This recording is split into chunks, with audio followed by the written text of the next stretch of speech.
امام حسین کو روک لیا گیا، عمر بن سعد نے روک لیا۔ یکم محرم کو امام آئے، 7 محرم تا روکا گیا، 7 محرم کو پانی بند کر دیا۔ جانور پانی پیتے تھے، گھوڑے پیتے تھے، کتے پیتے تھے، لیکن مصطفیٰ کے گھرانے کو پانی پینے کی اجازت 3 دن تک پانی بند رہا۔ 9 محرم کو عمر بن سعد نے اور لوگ بلائے۔ شمر ایک بڑا سخت آدمی تھا، سنگ دل بدبخت، جس نے حضرت علی اصغر کے گلے پر تیر مارا تھا، وہ اور لشکر لے کے آیا۔ رات کو کہنے لگا امام حسین رضی اللہ تعالیٰ عنہ سے کہ بس بڑا ہو گیا، یہ 9-10 محرم کی درمیانی رات، یہاں آپ جنگ کریں گے یا آپ بیعت کریں گے، 2 ہی باتیں۔ امام حسین اندر گئے، سیدہ زینب سے مشورہ کیا، باہر آئے، فرمایا بات وہی ہے جو پہلے دن والی ہے۔ او بھائی، بچے ساتھ ہو، صحرا کا علاقہ ہو، تپتی ہوئی ریت ہو، اتنے کٹھن اور سخت حالات، چاروں جانب موت ہی موت، دور دور تک اپنوں کا نام و نشان کوئی نہیں، اور اکیلے فیصلہ کرنے والے امام حسین، باقی سارے بچے ہیں یا عورتیں، سارے بڑے اکیلے۔ امام حسین رضی اللہ تعالیٰ عنہ نے فرمایا بھائی بیعت تو میں نہیں کرتا، باقی جو تمہارا پروگرام ہے۔ شمر اور ابن سعد کہنے لگے پھر جنگ کے لیے تیار ہو جائیں۔ کیا انداز ہے امام حسین کا، فرمانے لگے کل جنگ کروں گا، مجھے پتا تو ہے جنگ کا نتیجہ کیا نکلنا ہے، ایک رات مجھے دے دو تاکہ میں کھل کے اپنے رب کی عبادت تو کر لوں۔ حسین نے جانا ہے، مجھے پتا ہے کل رزلٹ 72 اور 22,000 کا کیا ایک رات مجھے دو، میں مالک سے راز نیاز تو کروں، میں گویا اس سے پوچھوں تو صحیح کہ مالک میرے والد بھی شہید ہیں، بھائی بھی شہید ہیں، نانا کو بھی دکھوں میں دیکھا ہے، تو اب میری باری ہے تو مالک میں حاضر ہوں، مجھے موقع تو دو، اس لیے کہ میرے نانا نے بدر میں بھی ساری رات عبادت کی تھی، صبح مجھے موقع دو۔ اور دنیا کا اصول ہے جب کوئی موقع مانگتا ہے تو دیا جاتا ہے۔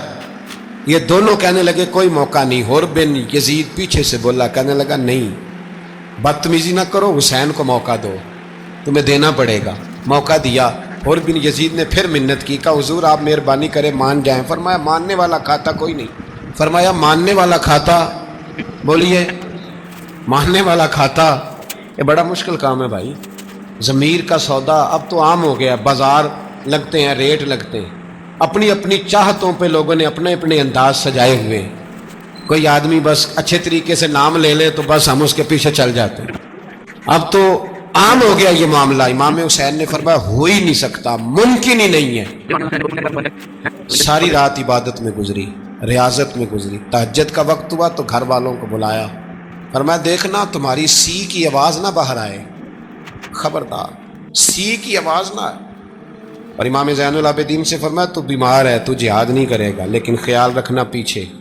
اور بڑی قیمتی بات بتا رہا ہوں، ہماری بیویاں کسی کے گھر میت ہو جائے تو 4 دن بخار نہیں اترتا۔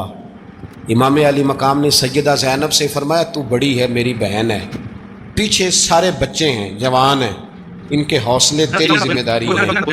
صبح جنگ کا طبل بجنے لگا، فجر کی نماز پڑھی، سورج چڑھا، 10 محرم کا دن، جمعے کا وقت، جناب سیدنا امام حسین رضی اللہ تعالیٰ عنہ نے ریت پر سجدے کیے، لمبے سجدے، لمبی نماز، سورۃ الشمس کی آیات دوسری رکعت میں پڑھی تو سارا کربلا گونجنے لگا۔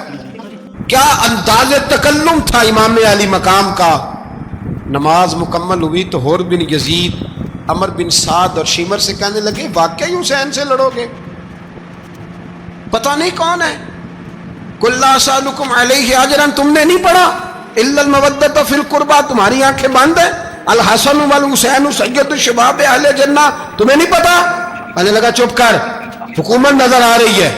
اور بن یزید کہنے لگے پھر میرا بھی فیصلہ سنو، مجھے حکومت نہیں چاہیے، مجھے جنت چاہیے۔ حکومت نہیں چاہیے۔ امام حسین کی پہلی فتح دیکھیں، حر بن یزید ایڑی لگا کے نا یزید کے لشکر سے نکل کے امام حسین کے لشکر میں شامل ہو گیا، اور پہلا شخص جس نے امام حسین کو روکا، امام حسین کے نام پر پہلا سر بھی اسی شخص نے کٹایا ہے۔ لیکن یزید کی قبر پہ لعنت بھی کوئی نہیں برساتا، اس کا محل تھا بہت بڑا، لیکن جب لوگ کربلا میں امام حسین کو سلام کرنے جاتے ہیں تو قدموں میں حر بن یزید کا مزار بھی بنا ہوا، اس کو بھی سلامی دی جاتی ہے۔ اور اب ہم اکیلا حر بن یزید نہیں کہتے، ہم کہتے ہیں حر بن یزید رضی اللہ تعالی۔ اب ہم اتنی تعظیم کرتے ہیں اس حر کی جناب امام حسین کو میدان میں کھڑا کیا گیا، جہاد کا طبل بجا، پہلے خدام آئے، اور سن لو آج وہ پتہ نہیں بازاری سے لوگ چڑھ گئے اسٹیجوں پہ، بازاری سے، نہ چہرے پہ داڑھی ہے نہ سر پہ کوئی کپڑا ہے، بازاری لوگ ہیں، بھاگ رہے ہیں، بازو چڑھائے ہوئے ہیں، بٹن کھولے ہوئے ہیں، تماشا بنا دیا۔ سننے والوں کا بھی اللہ ہی حافظ ہے، وہ سٹیج پہ یہ اہل بیت کی شان بیان کرتا ہے، بھاگ کے ادھر جاتا ہے، یہ کوئی طریقہ ہے؟ سننے والوں کا بھی عجیب انداز ہے، ہر بندے کو سننے بیٹھ جاتے ہیں۔ دین مہذب ہے، تہذیب والا ہے، دلائل رکھتا ہے، دین وقار رکھتا ہے، ایسے لوگ اب دین بیان کریں گے؟ حضرت سیدنا امام حسین رضی اللہ تعالیٰ عنہ صبح جب جہاد کا وقت آیا، پتہ ہے کون کون تھے کربلا میں؟ امام